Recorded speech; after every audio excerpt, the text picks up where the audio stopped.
বর্তমান দ্রব্যমূল্য বৃদ্ধির যুগে শুধু গরিব নয়, সাধারণ মধ্যবিত্তদের জীবনও আজ দুর্বিষহ।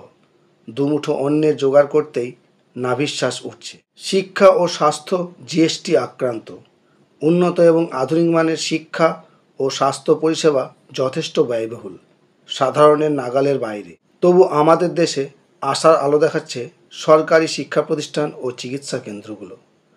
বর্তমানে চিকিৎসা পরিষেবা আমাদের জীবনে বেঁচে থাকার জন্য অত্যন্ত গুরুত্বপূর্ণ। এক কথায়, এটা না পেলে জীবন প্রায় অচল। তাই সরকারি হাসপাতাল ও মেডিকেল কলেজগুলো যেন আমাদের কাছে এক টুকরো স্বর্গ, কারণ এখানেই আমরা শরীরের কষ্ট যন্ত্রণাগুলো জমা দিয়ে হাসি মুখে বাড়ি ফিরি।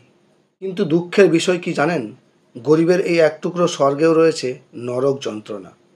ভাবছেন স্বর্গের মধ্যে নরক এলো কোত্থেকে? আছে মশাই, আছে। আমাদের মতো গরিব মানুষেরা সবাই সেই নরক যন্ত্রণার ভুক্তভোগী।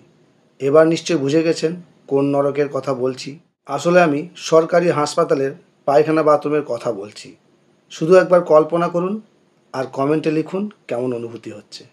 সারা মেঝে জুড়ে পেচ্ছাপের বানভাসি, যেখানে সেখানে পায়খানা, বিড়ি সিগারেটের টুকরো, গুটকার প্যাকেট, ভাঙা কলের ট্যাপ, বেসিন থেকে জল গড়িয়ে পড়ছে, ভাঙা দরজা, আরও অনেক কিছু।